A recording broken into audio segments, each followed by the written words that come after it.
Bismillahirrahmanirrahim. Alhamdulillahirabbil alamin. Allahumma shalli ala sayyidina Muhammad wa ala ali sayyidina Muhammad amma ba'd. Qala al-muallif rahimahullah wa nafa'ana bihi bi asrarihi fid dharain amin. Wa qila li ba'dil hukama, dan ditanyakan ke sebagian orang-orang ahli hikmah, orang-orang bijaksana.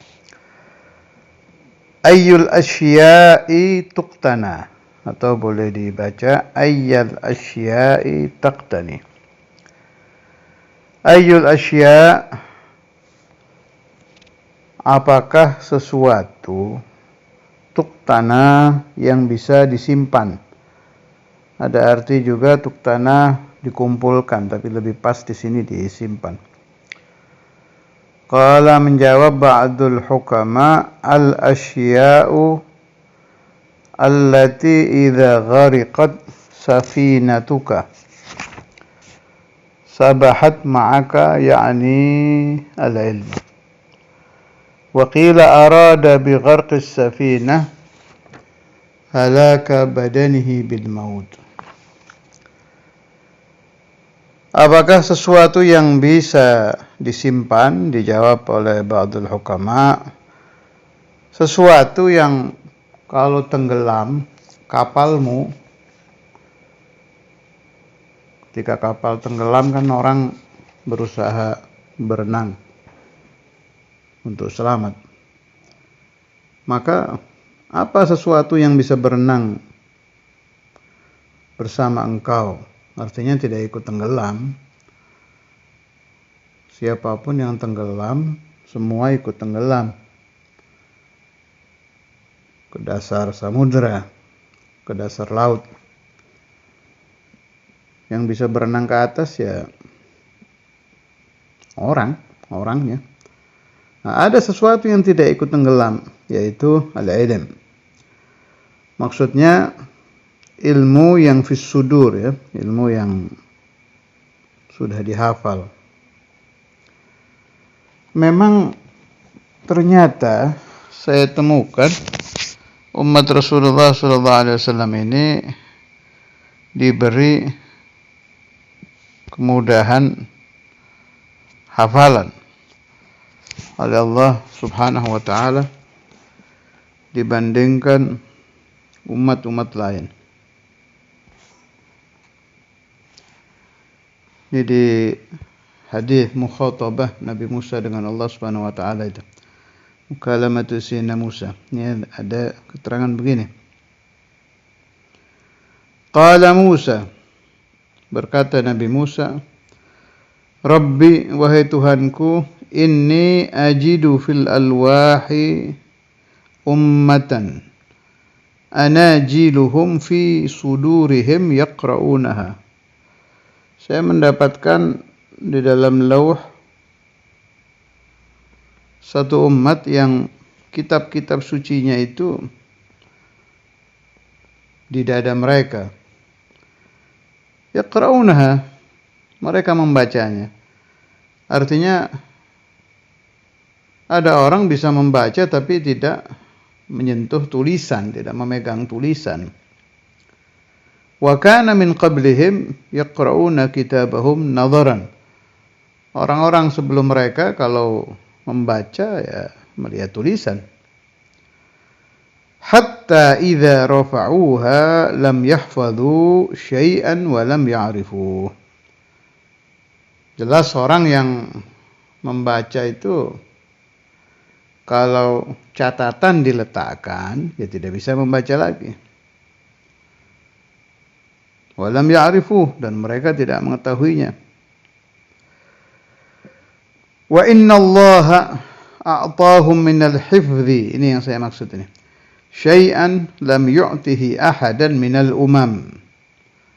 Sungguhnya Allah memberi kepada mereka, yakni umat Rasulullah SAW, minal hifzi, dari hafalan, syai'an, sesuatu, lam yu'tihi ahadan minal umam, yang Allah tidak memberi kekuatan hafalan tadi seorang pun dari umat-umat sebelumnya.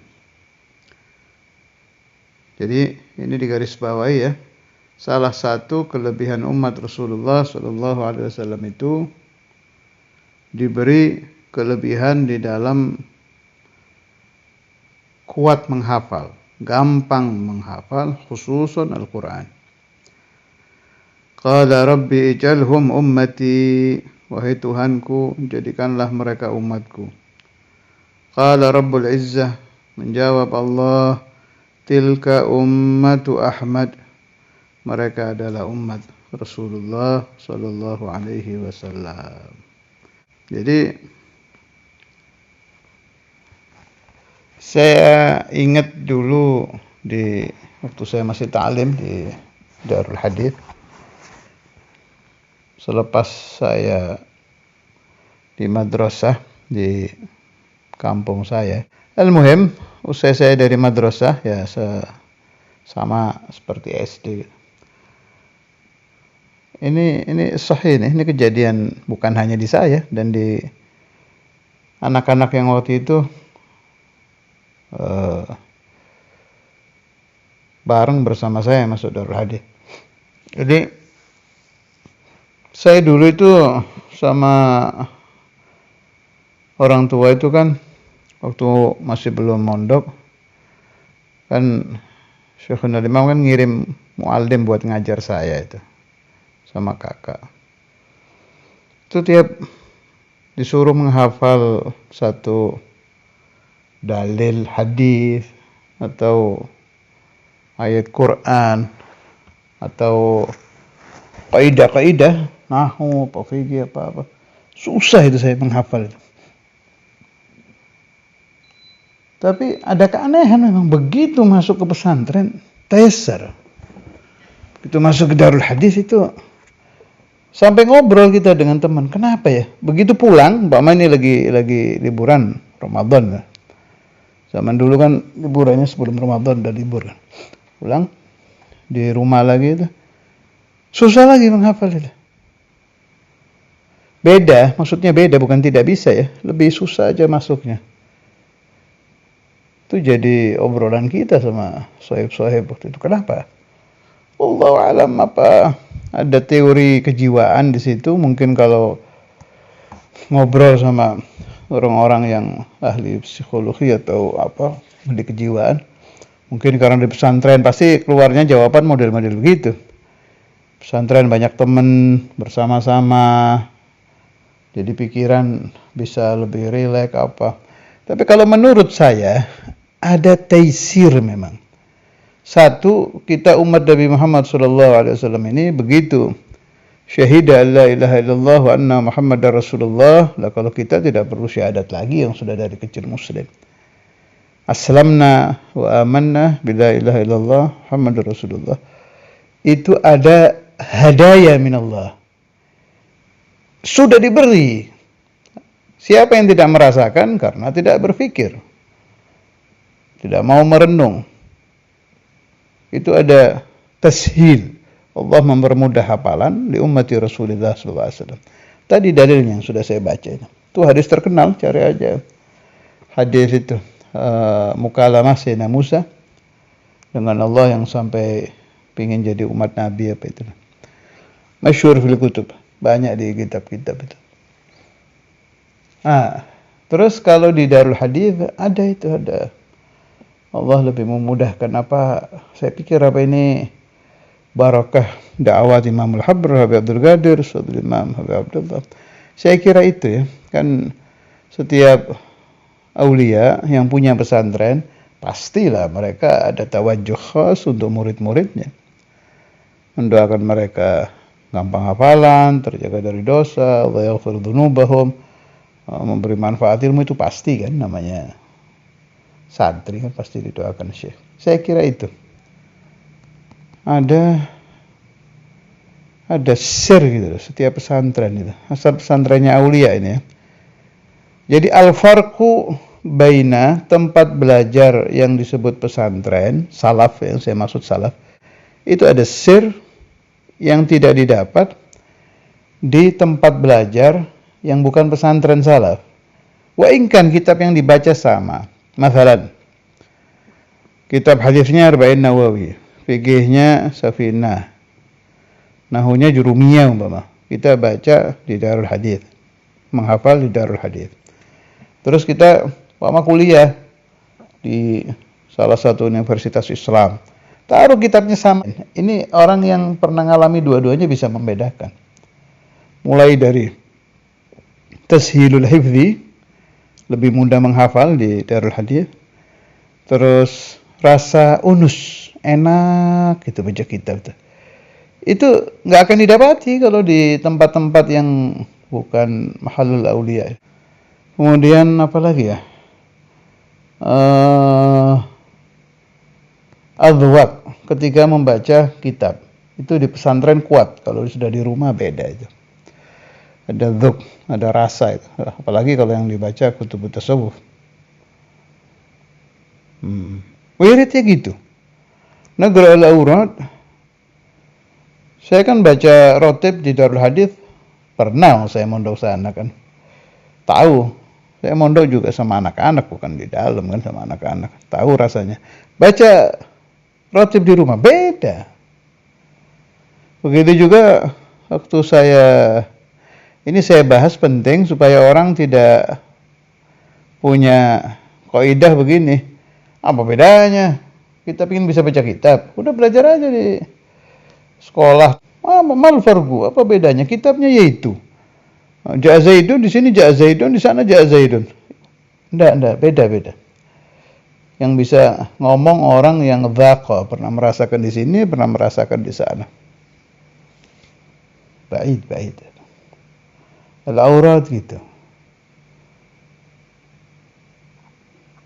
Ada juga pembahasan dari siapa? Belum lama saya dengarkan. Bahas ini persis yang saya bahas ini. Jadi saya nggak nyebut nama, nggak nyebut tempat, yang nggak enak, orang yang terkenal masih hidup. Jadi beliau membahas bedanya orang ngaji kitab di pesantren salaf dengan di pesantren salaf juga, tapi yang ada universitasnya, ada pelajaran umumnya. Beda. Karena itu siapa-siapa yang ingin mempelajari ilmu Rasulullah sallallahu alaihi wasallam lafzan wa ma'nan wa dzauqan, supaya ngajinya di pesantren yang assasahu arifun minal arifin. Jadi alim rabbani, bukan alim biasa saja ya. Kan orang alim ada dua kan? Ada alim rabbani, ada alim saja. Kalau yang di pesantren salaf ini ada ilman wa ma'nan wa dzauqan. Ilmunya, makna sampai faham, ada adwaq di sini nih. Ada rasa. Solusinya bagaimana? Ada kan orang tua dan santri yang nggak bisa, saya harus sekolah umum juga. Silahkan, saya cukup dewasa untuk memahami itu. Ya, kuncinya Anda ingin tahu, selepas dari sekolah campuran tadi, udkhulit thariqah. Dari nol lagi. Kalau yang di pesantren salaf itu sudah bertarekat tanpa terasa kan. Orang dakhal Darul Hadis itu tanpa dia rasakan, dia sudah thariqah itu.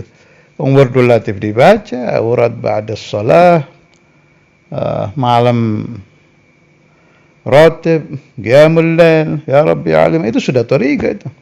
Iqra'un ya Rabbi alim al-hal, tawassulat. Tanpa mereka sadari, dakhalu thariqah al-ba'dawi.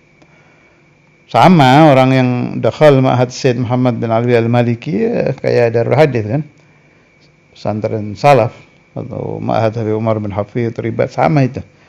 Jadi sudah masuk thariqah tanpa mereka sadari, hanya belum di bi'at aja, tapi sudah jadi salik. Min ghairi syu'ur. Wa huwa al-ahsan min nahiyatis safa. Orang yang yasluk tanpa sadar bahwa dia salik, tanpa sadar bahwa dia sudah mengamalkan thariqah, itu lebih bersih hatinya daripada orang yang belum apa-apa itu sudah ijtama'tu bi wahid. Saya pernah kumpul satu orang, hadahullah ta'ala, dakhalat thariqah waftakhar. Sampai nggak habis pikir saya, kok bisa itu Orang masuk thariqah itu untuk membersihkan ujub, riya, kibir, dan lain-lain. Ini yaftakhir bi annahu min ahli thariqah. Saya sudah dibeat, saya. Dulu. Kok kalimat Fir'auniyah muncul? Ana. Al-Imamin ada. Terutama ini taksis dari Imamul Habr ya. Ustadzul Imam kan ngikuti manhajnya Imamul Habr untuk Darul Hadis. Itu santri khususan yang Ayyamul Imamul Habr ya. Sebab Ayyam Ustadzul Imam kan santri juga ikut dibeat kan di majelis thariqah. Kalau Ayyam Imamul Habr saru ahli thariqah al-alawiyah min ghairi syu'ur. Masya Allah. Ya Allah, sayang kita tidak hadir di zaman itu ya. Antum idza qara'tum, kalau kalian baca itu taqyidat yang ditulis oleh Talamidul Imam Al-Habr Al-Kutub Al-Habib Abdul Qadir bin Ahmad bin Faqih. Apalagi kalau yang penulisnya itu apa adanya bercerita di tulisannya. Ya, setiap penulis punya gaya sendiri-sendiri, punya kecenderungan menceritakan kejadian dengan semaunya mereka. Ada yang 100% cerita, ada yang nus bin nus, setengah-setengah, ada yang tidak ahli menceritakan. Tapi kalau kita sudah baca itu, terutama dari yang ahli ta'bir, Allah, betul-betul ayyam jannah. Hatta qala ba'duhum, saya mulai malam pertama katanya masuk ke Ma'had al-Imam Al-Habr Al-Habib Abdul Qadir bin Ahmad bin Faqih, ansal bait kan. Tidak ingat rumah sama sekali. Lupa keluarga, lupa ayah, lupa ibu, kan susah lupa ibu itu. Lupa ibu. Hanya ingatnya begitu hari-hari pulang tuh baru kaget tuh, ya saya harus pulang. Dari al-unus, rasa senang, rasa bahagia mendengarkan Al-Imam Al-Habr Al-Kutub Al-Habib Abdul Qadir bin Ahmad bin Faqih ketika mengajarkan Bukhari, Ihya, dan lain-lain. Nah, ini yang saya maksud ini. Tidak akan didapati kecuali di pesantren salaf yang ditaksis oleh alim Rabbani. Bukan Al-Imam Al-Habib Abdul Qadir bin Ahmad bin Faqih aliman Rabbaniyan. Karena itu ayyuhuma afdal? Qulna, jelas pesantren salaf afdal wa afdal. Sebab mewarisi yang diwariskan Rasulullah sallallahu alaihi wasallam kepada para sahabat ala sabil tabaiyah. Saya tidak bilang haula seperti Rasulullah SAW, tidak. Pewaris saja, ala sabil tabaiyah, karena mereka ikut Nabi. An-Nabi sallallahu alaihi wasallam kan begitu. Kalau mengajarkan hadis dan Quran, ilman wa ma'nan wa dhauqan. Tiga-tiganya dapat. Ditambah lagi an-nazar ila wajhi Rasulullah sallallahu alaihi wasallam. Sudah sering saya bahas kan. Sambil ngaji kan sahabat itu ngelihat Nabi. Kalau yang tidak bisa melihat karena karimul ain, berkumpul dengan Nabi itu 1 detik saja. Maqamatul auliya udah habis dapat mereka. Ila a'la nihayati maqamatil awliya. Itu enggak bisa kita tiru kalau itu. Enggak bisa itunya sih. Tapi ilman wa ma'nan wa dhauqan ini masih ada. Dan insyaallah akan terus ada selagi masih ada ulama rabbaniyun. Waqila, ada yang mengatakan pendapat naudilal kitab arada bi gharqis safinati halaka badanihi bil maut. Yang dimaksud idza ghariqat safinatuka sabahat ma'ak, yakni apabila engkau telah mati. Al jasadu ya'udu ila turab. Orang kalau meninggal itu badannya kembali ke tanah. Yang tersisa adalah ruh. Al-ilm ini mahalluhu ya di ruh ini. Contoh, kita faham bahwa Allah Subhanahu wa taala itu maujud, laisa kamitslihi syai'. Faham itu kan di ruh. Kita faham bahwa An-Nabi sallallahu alaihi wasallam Allah mengutus beliau, wa huwas shadiqul masduq. Pemahaman ini juga di ruh. Apakah pemahaman la ilaha illallah itu di tangan, di badan, di mata, di kepala? La, firruh. Begitu sirruh ini kharaj minal jasad, keluar dari jasad, di barzah dia di barzah, ini baqi, ini al-ilm. Ghariqat safinatuka, yakni mata badanuk, badan kamu mati, ya udah masuk ke tanah, hancur. Yaqul sahib az-zubat itu, wal jismu yubla, badan manusia itu akan binasa kan, hancur kecuali ajbud dhanab. Huma syahidun baliyan wala nabi, ya kecuali ya syuhada, anbiya, hufadzul Quran dan lain-lain. Jadi begitu. Tapi sebetulnya tidak terlalu masalah ya. Ya bolehlah kita membahas tentang badan yang tidak hancur di tanah. Malah saya dapat riwayat dari siapa yang cerita ke saya itu ya, Ba'dul Hujjat fi Jakarta, waktu yang tua-tua itu. Tapi mereka juga tidak mendapati ini, dapat riwayat juga. Jadi waktu jasadnya Mufti Jakarta, Sayyidi Al-Habib Uthman bin Yahya itu, saya lupa zamannya gubernur siapa itu yang rame-rame minda-minda jenazah wali-wali apa itu, nggak perlu di kuburan wali, tetap dipindah untuk perluasan jalan-jalan di Jakarta. Itu muslimin Jakarta itu waktu akan dipindah pada nunggu itu, penuh katanya di makamnya Habib Uthman bin Yahya ini. Dimana? Mereka ingin membuktikan kebenaran tentang tidak hancurnya jasad orang-orang seperti Al-Habib Uthman. Cuma kan akhirnya hilang kan itu. Allah Ta'ala menghormat kepada wali min awliya'ih, min ta'zimillah subhanahu wa ta'ala di Sayyidi Al-Habib Uthman bin Yahya kan. Wallah alam, Allah yang minda itu kemana gak paham. Itu nau'un minal karamat ya. Jadi salah satu karamah yang diberikan Allah kepada para aulia itu pindahnya jasad. Ya.